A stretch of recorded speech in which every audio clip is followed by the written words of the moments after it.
Televisión Manabita presenta TV Noticias Primera Emisión.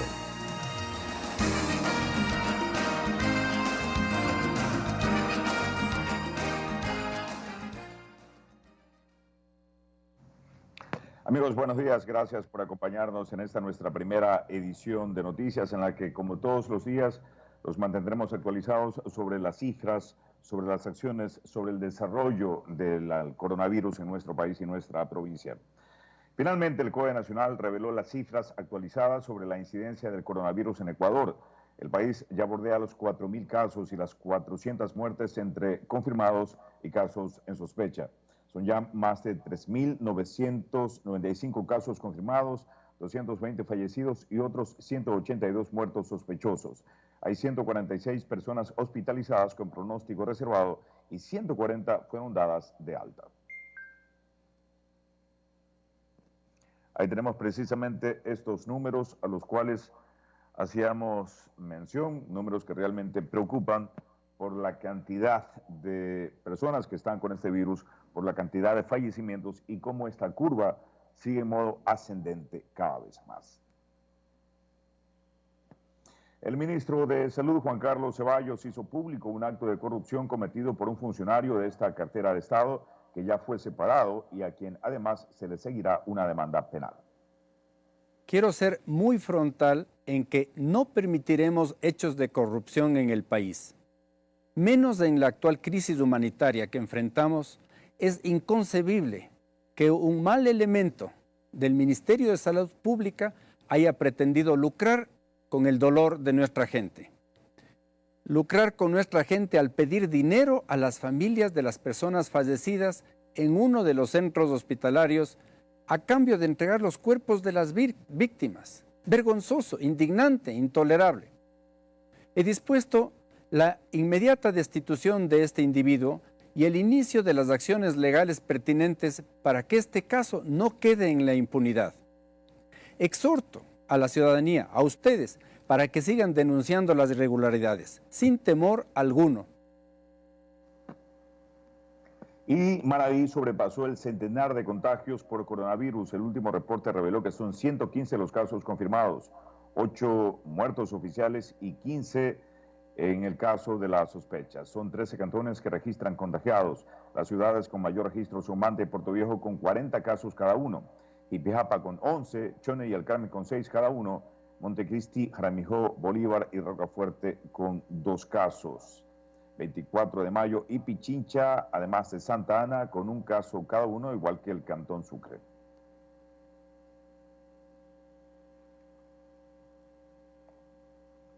Continuamos con más noticias relacionadas. En Manabí, para este miércoles a las 9:30, el gobernador Tito Nilto Mendoza, en una conferencia de prensa virtual, se pronunciará sobre los datos provinciales. Pero desde el Hospital de Especialidades de Puerto Viejo se reveló que ya 22 pacientes con COVID-19 recibieron el alta médica en este nosocomio, los que se suman a los cerca de 10 que liberó el Hospital del IES en Manta. También se confirmó que en Manabí son 42 los profesionales de la salud contagiados con coronavirus, aunque se aclaró que la gran mayoría no adquirieron el virus mientras prestaban servicios en el sistema de salud estatal.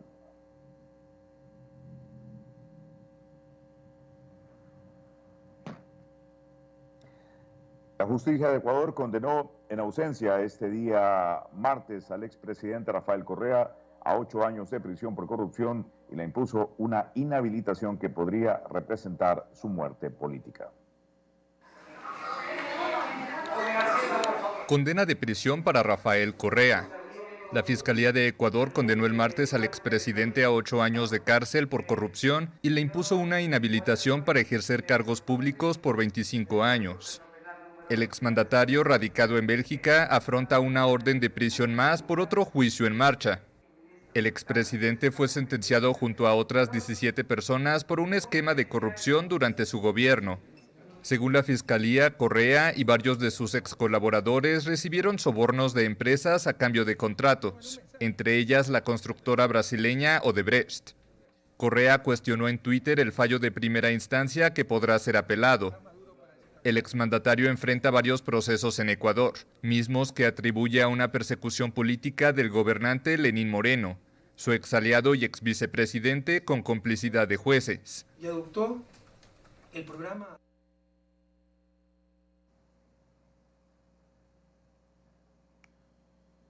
Bien, ahí teníamos esta noticia, pero también desde Bélgica, donde se encuentra refugiado, Rafael Correa rechazó esta sentencia en diálogo con medios de comunicación internacionales. ¿Qué opina de esta condena de la cual acabamos de dar la noticia?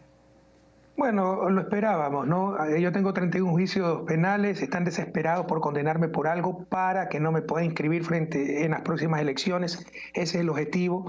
Y mire que en medio de tal pandemia, tal crisis, tal peligro, tal catástrofe, Ecuador es el país que peor ha manejado la crisis del coronavirus en la región, en Latinoamérica.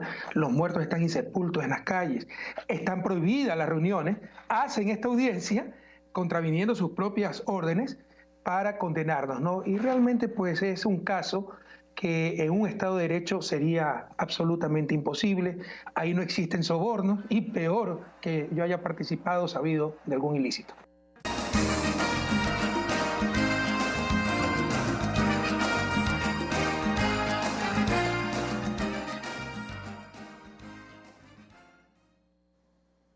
Bien amigos, estamos de vuelta cuando son las 7 de la mañana con 5 minutos y vamos a empezar nuestra jornada de entrevistas dando la bienvenida al doctor Vicente Belis Briones, rector de la Universidad Técnica de Manabí. Rector, buenos días, gracias por atender nuestro llamado. Se reunieron hace poco para analizar, entendemos, junto al gobernador de la provincia, el aporte de la academia que pudiera generarse en estos tiempos de crisis.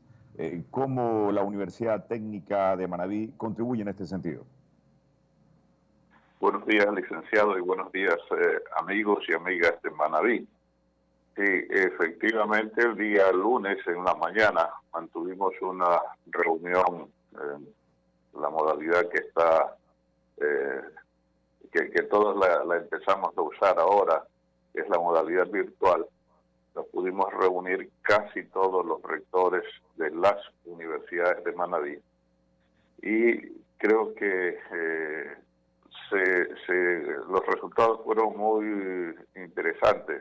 Todas las universidades de Manabí pusimos a disposición del señor gobernador como presidente del COE toda la infraestructura que nosotros disponemos, básicamente en términos de equipamiento de laboratorio. En términos generales, estamos por, si es que eso llegue a ser necesario, estaríamos dispuestos a transferir los equipos PCR o de análisis de PCR para que sean instalados en el laboratorio del Hospital de Especialidades. Estamos en el proceso de entregar la información al responsable del laboratorio de cada una de las características de nuestros equipos, de manera tal que ellos deben analizar si los insumos que tiene el Ministerio de Salud son compatibles o pueden conseguir insumos compatibles con los equipos de los cuales nosotros disponemos. De darse eso, en Manabí se podría realizar los exámenes que verifiquen la existencia o no del coronavirus en cualquier persona. Ojalá, insisto, que eso pudiera ser posible. En todo caso, no va a depender de la voluntad de las universidades, va a depender de la posibilidad de que el ministerio logre ubicar y adquirir los insumos y otros pequeños equipos que se requieren para echar a andar con este objetivo esos PCRs. No podemos olvidar que el equipamiento que cada universidad ha ido adquiriendo en estos años básicamente está destinado a otro tipo de objetivos. Jamás pensamos que nos iba a tocar vivir este tipo de pandemia, pero toda la voluntad de nuestra parte, de todas las universidades, para poner a disposición el equipamiento que tenemos a órdenes del COE provincial. Por otro lado, la Universidad de Manta generosamente ofreció un centro de salud que disponen ellos, que tendrían la posibilidad de más o menos 100 camas que podrían estar a disposición también del COE y del Ministerio de Salud. Es un centro de salud que hasta hace unos cuantos meses estuvo bajo la dirección del Instituto Ecuatoriano de Seguridad Social. Recuerde que el hospital del IES, luego del terremoto, fue derrocado, tuvo que ser destruido. Y durante esa temporada el IES trabajó temporalmente en ese centro de salud, de manera que es un centro de salud que podría ayudar también a las tareas del Ministerio de Salud. Básicamente eso, y la otra cosa que pudimos tocar es la posibilidad de que las universidades, a través de los epidemiólogos, los especialistas en matemáticas, los estadísticos, pudieran ir definiendo sus creencias alrededor de la estrategia para enfrentar el virus. Doctor, sin embargo, más allá de lo que en conjunto se trata de hacer de las universidades y el COE provincial, he visto algunas iniciativas de estudiantes de la Universidad Técnica de Manabí, no sé si recuerdo mal, de administración, que dentro de la crisis están tratando de dar una mano al sector productivo que se ha visto golpeado.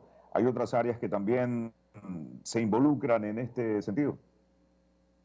Sí, mire, yo creo que en circunstancias como esta, la sociedad, la comunidad en general, cada uno de los núcleos de la sociedad empieza a generar iniciativas. En el caso nuestro hay varias iniciativas desde distintos sectores, estudiantes, empleados, trabajadores, como lo hay desde las otras universidades también. Hay universidades que están ofreciendo ayuda en el caso de telemedicina o teleatención. Eso lo está haciendo la Universidad Estatal del Sur, lo está haciendo la Universidad de Manta. Nosotros estamos haciendo atención en aspecto psicológico a través de nuestros psicólogos. Estamos por generar una línea de emprendimiento alrededor de trabajo social. En el caso que usted menciona, es un aporte de estudiantes de uno de los posgrados de la universidad, que ha generado una aplicación para que las personas, mire, ahorita la dificultad es lo que en términos generales se llama el mercado, porque el Manabí sigue produciendo con limitaciones, pero sigue produciendo, y Manabí tiene necesidad, las familias tienen necesidad de adquirir esos bienes, servicios y productos que se generan, pero no hay el mercado. No hay el mercado ni físico ni el mercado conceptual, de manera que estas aplicaciones lo que intentan es suplir o generar un mercado virtual donde los que producen o venden bienes y servicios pudieran ofrecer a los que requieren esos bienes y servicios esa posibilidad de transacción, sin que haya el contacto y el encuentro físico como hasta ahora ha sido la costumbre y lo habitual. Hay una serie de aplicaciones, nosotros hemos generado una, ojalá que con el tiempo se vaya decantando y se vaya generando una aplicación a la cual pudiéramos acudir y usar todos, en donde mediante esa aplicación uno define qué queremos comprar, aplica y los proveedores envían a domicilio lo que uno ha adquirido. Ojalá que eso se dé. Yo creo que le falta todavía a todas estas aplicaciones un paso, que es el finalizar la transacción, es decir, la compra en línea, porque hasta ahora lo que hay es el compromiso. por favor tráigame tantas libras de tal cosa o tantas unidades de tal cosa. Y en mi casa yo le pago. Yo creo que faltaría, y me parece que sería un nivel un poquito más alto de la aplicación, el que se pueda pagar en línea también. Doctor, una última consulta. Si bien la universidad casualmente coincidió sus vacaciones con la explosión de esta emergencia, ya una vez que se cumple el periodo vacacional establecido previamente, ¿se seguirán acogiendo, entendemos nosotros, a la suspensión de clases o tienen alguna alternativa conociendo la posibilidad de educación en línea? ¿Cuál es el plan de la UTM académicamente?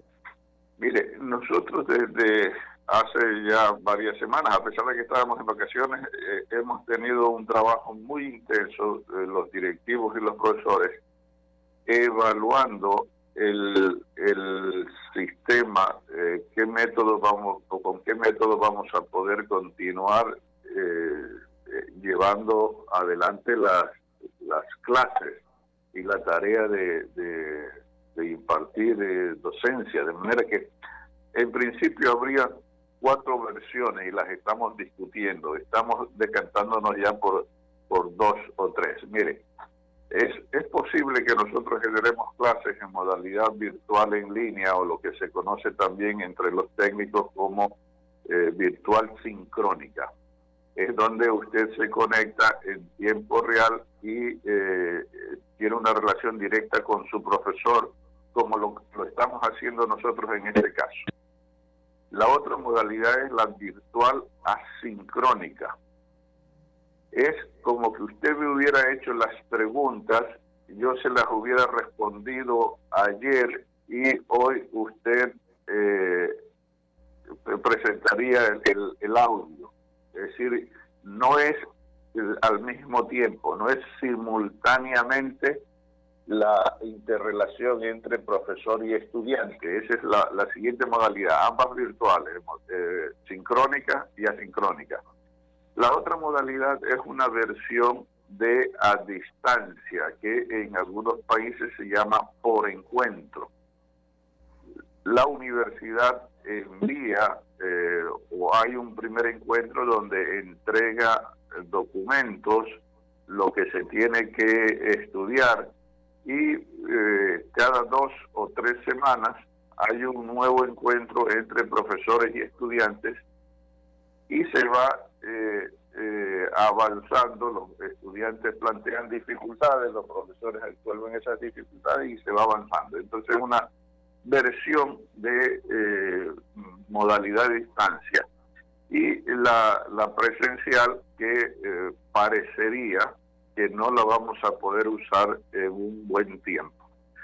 Hasta ahora lo que estamos evaluando es el utilizar las modalidades virtual sincrónica, virtual asincrónica y por encuentro. ¿Y por qué no usar siempre la modalidad virtual? Porque en estos días hemos hecho encuestas, hemos analizado la información y las bases de datos que tenemos, y aproximadamente el 30% de nuestros estudiantes no tienen computadora en su domicilio, y más o menos entre el 35 y el 40% de nuestros estudiantes no tienen conectividad. De manera que si nosotros optáramos solo por la modalidad virtual, entre el 30 y el 40% de los estudiantes no podrían seguir esa modalidad. No nos podemos olvidar que nosotros tenemos alrededor de 25.000 estudiantes. Somos la universidad más poblada en términos estudiantiles de Manabí, y somos la tercera universidad del país. De manera que el 30 o 40% de esos 25.000 estudiantes sería entre 8 y 10.000 estudiantes. Para nosotros es imposible dejar fuera de la formación a ese grupo tan numeroso de estudiantes. De manera que las salidas que estamos viendo es para los estudiantes que pueden participar, asistir en la modalidad virtual, tener la modalidad virtual, y para aquellos que no tengan los recursos para esa modalidad, tener la modalidad por encuentro. Estamos también viendo y analizando el tema económico para ver si es posible a los estudiantes que tienen computadora en casa pero que no tienen conectividad, dotarle de conectividad. Eso nos ayudaría en alguna cantidad interesante, y a los estudiantes que no disponen ni de conectividad ni de computadora, ver a futuro una forma de entregarles eso. Bien, doctor, queremos agradecer que haya atendido nuestro llamado. Interesante conocer el aporte de la academia en esta crisis y cómo en el caso de la UTM ven soluciones para no dejar sin educación, sin clases a más de 25.000 estudiantes. Gracias. Ha sido el doctor Vicente Bemis, suerte. Rector, gracias a usted, rector de la Universidad Técnica de Manabí. Una pausa, regresamos de inmediato con más información.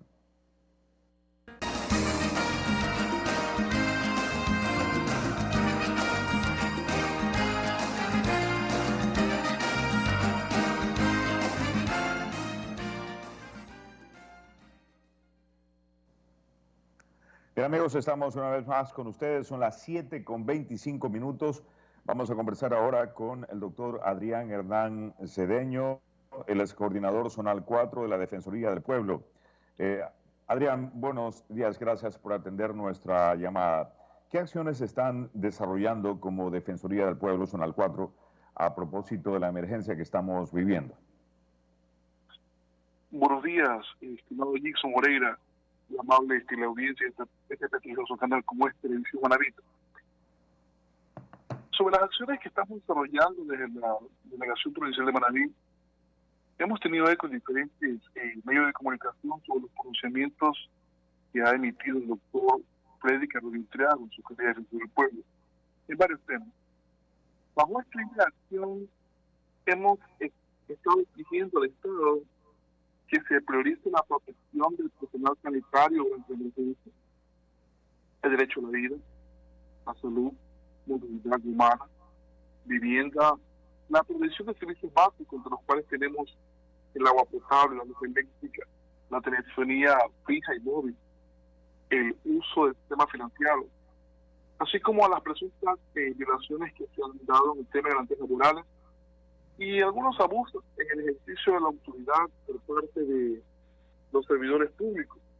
Todo esto, doctor Adrián, ¿a qué nos referimos con eso del abuso de autoridad? Porque ahí sí hay un criterio un tanto distinto de lo que buena parte de la población piensa a lo que piensan alguna gente que está en el lado de los derechos humanos.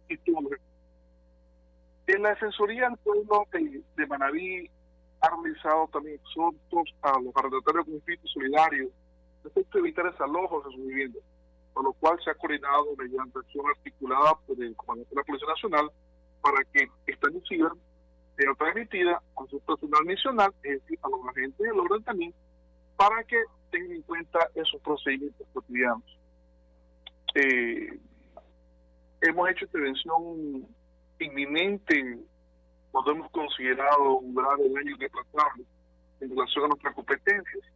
Algo de lo que puedo destacar y que hemos realizado, hemos tenido algunas peticiones con carácter de información urgente al Ministerio de Salud Pública y al IES. ¿Sobre qué temas?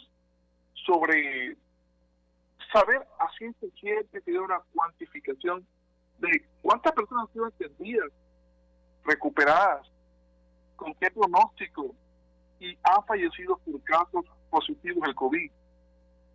En la misma línea de acción, en un sentido, también hemos querido saber la capacidad adquisitiva que se ha tenido para proveer con equipos de protección a cada miembro del personal de salud. Personal de salud que ha estado en contacto directo con pacientes sospechosos o confirmados al COVID, tanto en el hospital como en el centro de salud.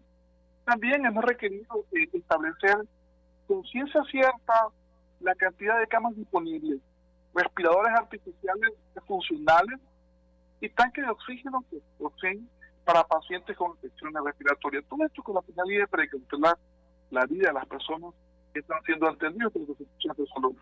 Y por último, si bien recuerdo, nos hagan llegar el protocolo de atención a las personas que llegan al centro hospitalario y su centro de salud con sospecha de este virus.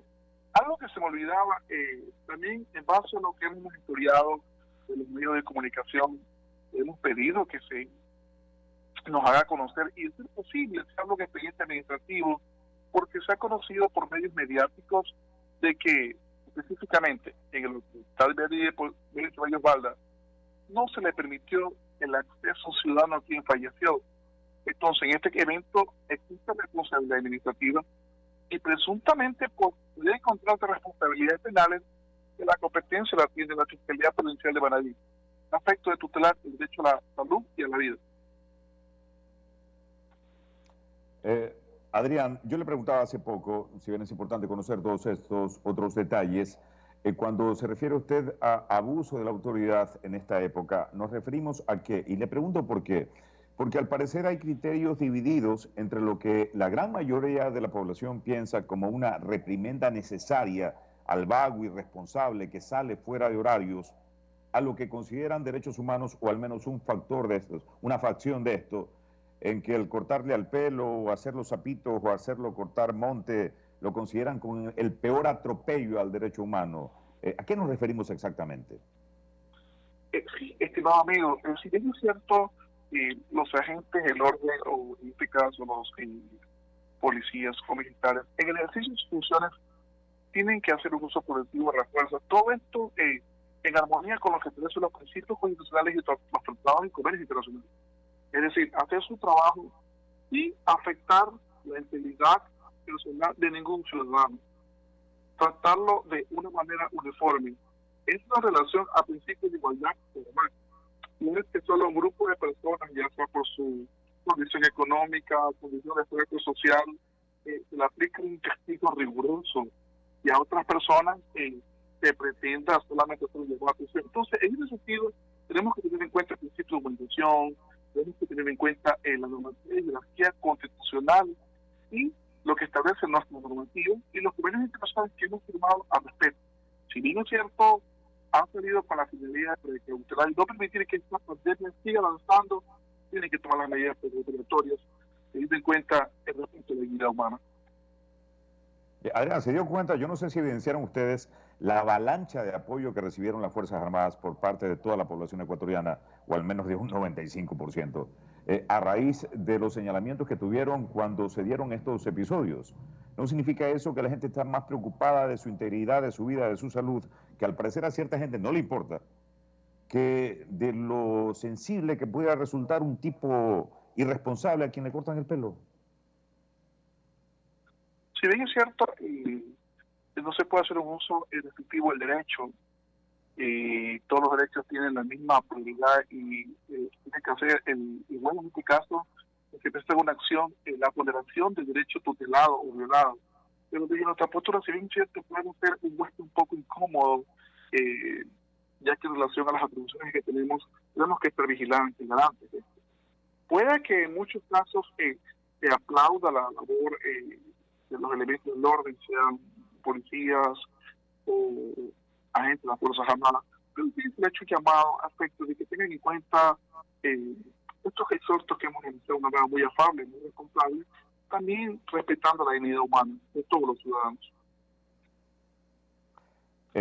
Han recibido, en el otro caso que preocupa también, que es la posibilidad de desalojos de personas al no poder cancelar los arriendos, han recibido, yo sé que de repente es pronto porque estamos casi que empezando la crisis, pero ¿han recibido alguna denuncia en ese sentido?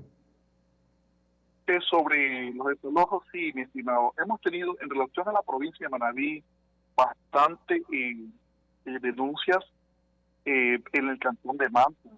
En el cantón de Manta, por supuesto, como institución de derechos humanos, hemos estado constantemente monitoreando la situación de la población y hemos exhortado a los arrendatarios que con un espíritu solidario no desalojen de su vivienda a las personas que no pueden cancelar el robo de los arrendamientos por las condiciones actuales de emergencia sanitaria, considerando además que esta acción dentro del campo jurídico sería ilegal e ilegítima, puesto que para producirse un desalojo se debe cumplir con un debido proceso y además, previa a esta acción se debe tener una orden judicial, la cual, a entender de la Defensoría del Pueblo, en la actualidad no se puede lograr por las directrices emitidas por el Consejo de la Judicatura a escala nacional.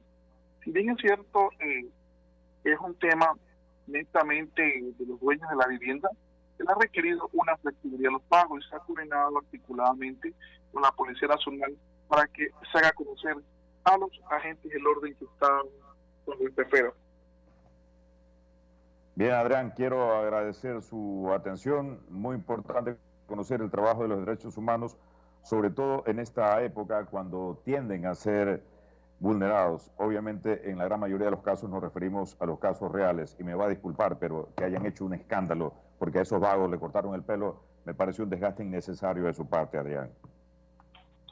Bueno, amigo, sí, puede ser que la postura no sea comprendida, pero si tenemos en cuenta los principios y normas que rigen el derecho positivo, tenemos que estar vigilantes por ello. Y aprovecho para finalizar, estimado Jackson, hacer un llamado a la ciudadanía manabita, sumar esfuerzos que nos permitan vencer en el menor tiempo posible esta pandemia. Un abrazo, estimado. Pase bien, Adrián. Ha sido Adrián Hernán Cedeño, coordinador zonal 4 de la Defensoría del Pueblo. Son las 7 de la mañana con 35 minutos. Tiempo de hacer una pausa, enseguida regresamos.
Bien, amigos, estamos una vez más con ustedes. Son las 7:40. Tenemos contacto. Vamos a ver si logramos establecer el contacto con Leonardo Sornosa. Leonardo es activista de la Juvenil de la Revolución Ciudadana. Leonardo, ¿me confirma si estamos en contacto? Buenos días.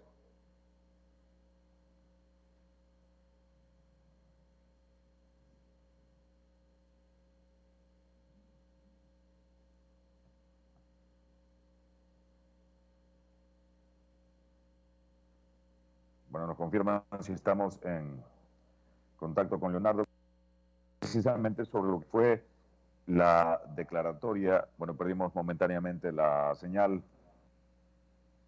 El hecho de tener que transmitir, dadas las circunstancias por el coronavirus, de esta forma tiene sus complicaciones. No es tan sencillo como estar en el estudio con todos nuestros equipos de los que nosotros tenemos control. Acá dependemos del flujo de internet y tantas otras cosas. Bien, son las 7:41.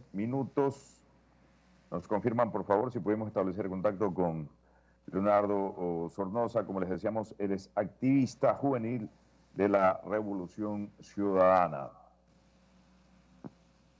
Nos confirman, si no, podemos continuar con noticias mientras establecemos el contacto. Nos confirman, compañeros, por favor.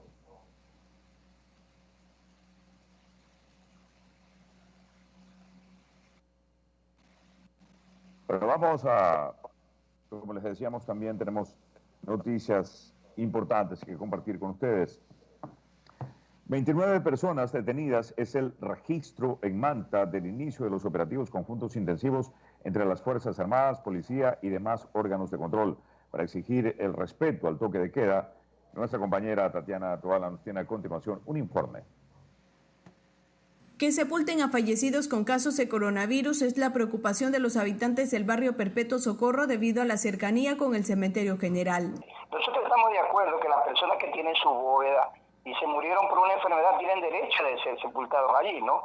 Pero las otras personas que estamos padeciendo con esta pandemia, con esta enfermedad, que mueren por esta enfermedad, no lo dejan enterrar acá al cementerio, sino que lo lleven a otro lugar indicado, ¿no? donde las autoridades dispongan de algún lugar donde lo puedan sepultar. Héctor Bowen, director de higiene, indicó que se están revisando las partidas de defunción y hasta el momento los muertos no han sido por el virus. Llegan con certificados de defunción de motivo de fallecimiento, paro cardíaco, paro cardiorrespiratorio, pero no establece que es COVID. Entonces, en ese sentido, tenemos que darle la apertura como cualquier otro fallecido dentro del cementerio. Pero hoy día se paralizó un entierro por esto mismo, porque no presentaban un certificado de defunción y lo estaban haciendo en horarios después de las 2 de la tarde.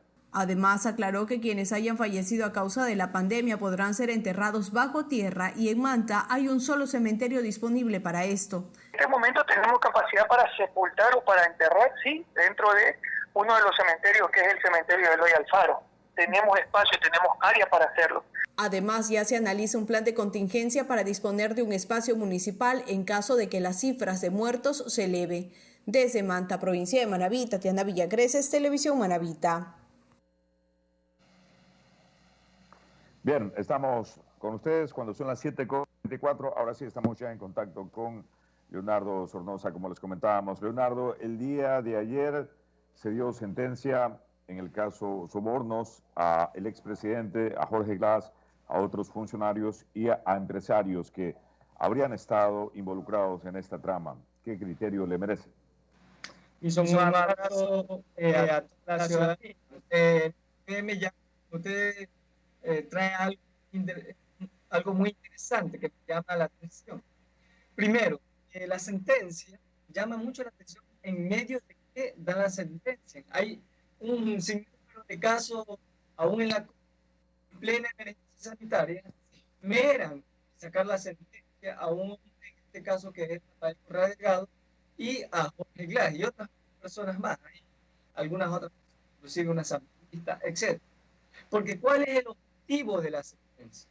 El objetivo de la sentencia es darle ya de forma definitiva que ya Rafael no pueda tener acceso a participar políticamente en 2021. Ese es el objetivo fundamental. Y no hay que perderse, porque esto es lo que se denomina o se le conoce como lawfare, que es la judicialización de la política.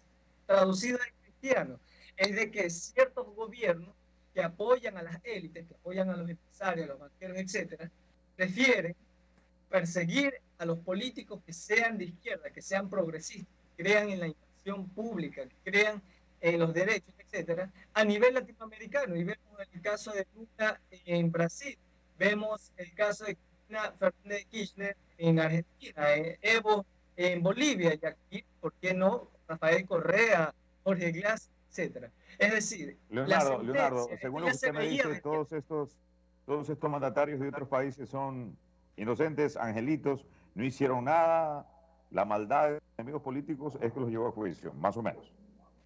Bueno, o sea, eso es casi, porque yo no los conozco totalmente, señores, yo no sé del todo, pero estamos hablando de lo que se conoce como lawfare y que tiene que ver con lo ideológico.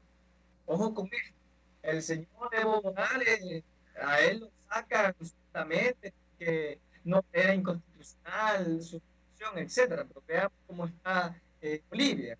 Sí, pero le recuerdo Leonardo, perdón que lo interrumpa. Sí, le recuerdo que Evo ya no podía ser candidato porque la Constitución no se lo permitía. Él hizo una consulta. Exacto, eso es lo más chistoso del asunto.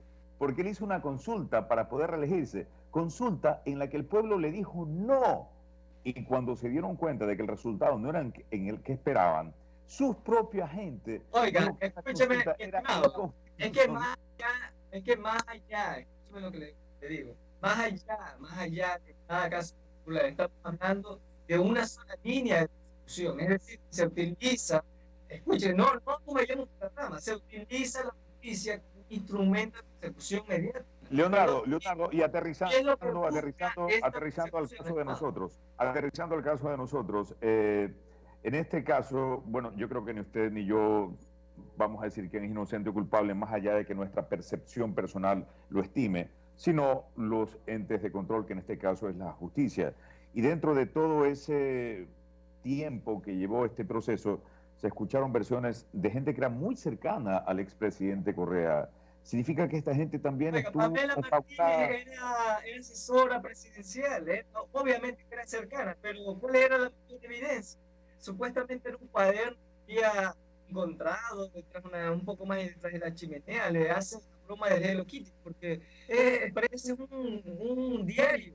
Esa era la gran prueba de Pamela Martínez. ¿Y cómo era eso? Ella lo redactó en cierta parte, ya por un lado. Por el otro lado, ¿cuál era la mayor prueba del caso de soborno? Porque eso debería ser bochorno. ¿Cuál era la mayor prueba, mi estimado?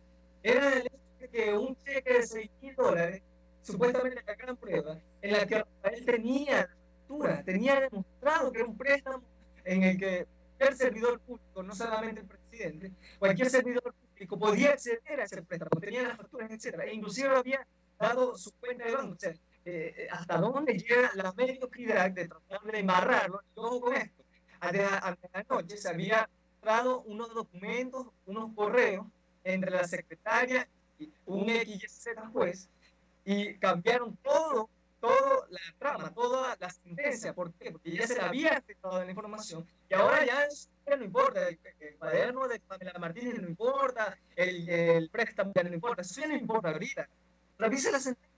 Ahora habla... Leonardo, una pregunta. Si en este caso ustedes le restan, ustedes como partidarios del expresidente Correa le restan peso a la participación de la señora Martínez en este proceso, ¿qué me dice de la declaración del señor Pedro Verduga, un reconocido empresario a nivel nacional con una importantísima constructora, que dijo que efectivamente lo habían chantajeado? Entonces, ese testimonio tampoco pesa, tampoco importa. A ver, pero los testimonios dicen claramente que venía Pamela Martínez a nombre de Pamela Martínez. Probablemente la señora se llamaba el nombre de Rafael y que pague ella. Pero ahora, escuche, y ojo con la sentencia. La sentencia no dice que Rafael es el actor inmediato del hecho, sino más bien él instigaba, ¿sí?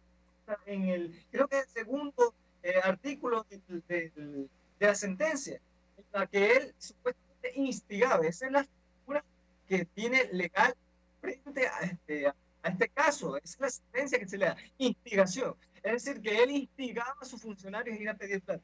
Por favor, pues, anteriormente él lideraba la red de corrupción, ahora él instiga. No tiene pies con cabeza. Lo que ellos buscan, no nos engañemos, lo que ellos buscan es inhabilitar Sin embargo, esta es una primera instancia. Tanto el señor Correa como los demás sentenciados tienen opciones de apelación. ¿Confían ustedes que en estas posteriores instancias pueda reverse esta situación inicial? Bueno, a nivel internacional, usted sabe que a nivel internacional ya nos ven no solamente en el aspecto sanitario, porque antes éramos, yo decía, éramos un jaguar latinoamericano, ahora no llegamos ni, los funcionarios no nos hacen llegar ni a gallinazo. Mire qué es lo que pasaba con nosotros con el caso puntual, con los pedidos de extradición con la Interpol. No hacen caso omiso. Obviamente hay las instancias pertinentes. Yo no estoy autorizado para dar declaraciones respecto a ello, pero evidentemente hay ciertas... claro, mi pregunta va básicamente sobre la confianza. Mi pregunta va sobre la confianza que ustedes como grupo juvenil tienen de que en las otras instancias, incluso a nivel nacional, pueda reverse esta situación y desestimarse esta sentencia de 8 años, lo que no solamente dejaría libre y tranquilos a muchos de los funcionarios, sino también con posibilidades de participar en la contienda política. Oiga, es que lo segundo no es lo que menos importa. Lo primero es que sí importa. Ellos la sentencia es secundario. Ellos lo sentenciaron y en medio de una crisis es justamente para eso, porque ya no le damos tiempo. ya no le dan los tiempos porque en noviembre ya deben inscribirse. Por otro lado, a ellos, aquí a nivel nacional, mientras que el gobierno, por gusto, no nos engañemos, van a querer a la fuerza, último así sea, invento, darle un año, porque ellos lo que quieren darle es una sentencia ejecutoriada. ¿Para qué? Para impedir su participación en el 2021. Ese es el objetivo fundamental. La ciudadanía no entiende, la ciudadanía hasta el ciudadano más común, si le queremos decir así, el ciudadano de a pie, hasta ese ciudadano sabe, ¿eh? Los opositores ya no se trata de que se correcto, aquí se está jugando con la justicia, con la democracia y también de forma demagógica, porque esto es una cortina de humo para tapar toda la inoperancia, la mediocridad y la ineficiencia que este gobierno ha tenido. Ha manejado pésimamente la crisis, el terremoto. Leonardo, pero este juicio viene mucho antes de la crisis. Le decía, pero este juicio viene mucho antes de la crisis. No sé qué tanto el desenlace tenga que ver necesariamente pues tampoco, con la forma como se ha manejado. Le vamos a dar pie con bola con lo que dijo Roma. Romo dice que un poco más hay una campaña de sensibilización. O sea, tampoco vamos a decir que por la crisis, la sentencia o sin la crisis. Esto era cum sin, estimado. Esto era cum sin. Esto ya se veía venir. Lo que a lo que yo me refiero con la crisis, estimado, escucha, a lo que yo me refiero con la crisis era el hecho de que a ellos no les importa que estemos en medio de la crisis. Se suponía ¿ya? Que esto se iba a dar. ¿Cómo se iba a dar? Pero llama la atención el hecho de que a ellos no les importa ni siquiera que estemos en medio de una crisis. Bueno, Leonardo, lo que pasa es que buena parte de la función judicial ha continuado trabajando incluso en medio de esta crisis, al igual que la policía, al igual que los militares, al igual que los médicos, al igual que nosotros los periodistas. Eso no se detiene. Claro, sí. En el evento de que esto se sostenga, la imposibilidad de participar del señor Correa, ¿tienen algún plan B? ¿Tienen ya una opción de candidaturas para los próximos comicios? Oiga, pero es que es otra cosa. Moreno y Círculo no han entendido que la Revolución Ciudadana no solamente Rafael Correa es nuestro líder máximo, al igual que Jorge Glass, pero la Revolución Ciudadana es un proyecto político que lo puede representar usted. Y usted yo no. A ver, escúcheme. Se lo agradezco, pero no. Pero escúcheme. Usted el hecho de que usted demuestre a través del periodismo y defienda al ser humano antes que el capital, eso es Revolución Ciudadana. La Revolución Ciudadana no es lo que mucho, desgraciadamente, hay cierta prensa, no Televisión Manavita. Televisión Manavita siempre he agradecido, siempre me han espacio para dar mucho respeto, siempre me han dado el espacio. Bueno, y aquí en este canal habemos compañeros con diferentes formas de ver la vida, ¿no? Ustedes ejercen objetivamente el periodismo, y esa es una forma de hacer revolución ciudadana. Probablemente ideológicamente, ¿verdad? No se identifican, no se sienten atraídos probablemente por la imagen, por la historia, directamente porque hay ciertas personas que nos han hecho quedar muy mal en la Revolución Ciudadana. Pero el proyecto político que es invertir, el proyecto político es invertir en salud, darle dignidad, que el ser humano esté sobre el capital. No decir, no, es que no vale el capital, no vale el mercado. Eso es mentira, es engañar a nosotros mismos. Sino más bien es de que utilizar ese mercado, ese capital en función de los estados. ¿Ya? Y eso es lo que llama más la atención. No importa si Rafael no está en la papeleta, eso no importa. Lo importante es que se sepan reconocer buenos, se sepa poner buenos cuadros y que las mejores personas, las mejores mujeres, los mejores hombres, lleguen y a través de esa papeleta se pueda decretar la asamblea, la presidencia, y nuevamente se regrese a ese Estado de Derecho. Ya no estamos en Estado de Derecho. Vean ese hombre, ese señor William, que lo arrestaron por probablemente no es de las palabras, pero sentir indignante y no es válido. No es válido. Probablemente, yo creo que no eran las palabras adecuadas. Utilizó bastante insultos, pero probablemente un sentimiento que tenía que haberla actuado de diferente manera, ¿no? Dándole, yo creo que ni siquiera así actuar con el narcotráfico de forma tan eficiente. Bueno, Leonardo, quiero agradecerle su participación con nosotros sobre su perspectiva de lo que ha sido el juicio, la sentencia al expresidente Correa y otros aspectos de las juventudes maravitas de la Revolución Ciudadana. Una pausa y ya regresamos. Un abrazo.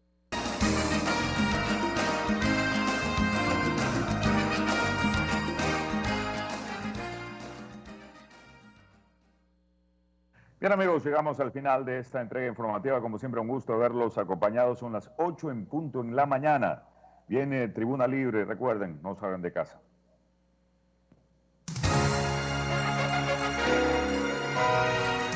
Televisión Manabita presentó TV Noticias Primera Emisión.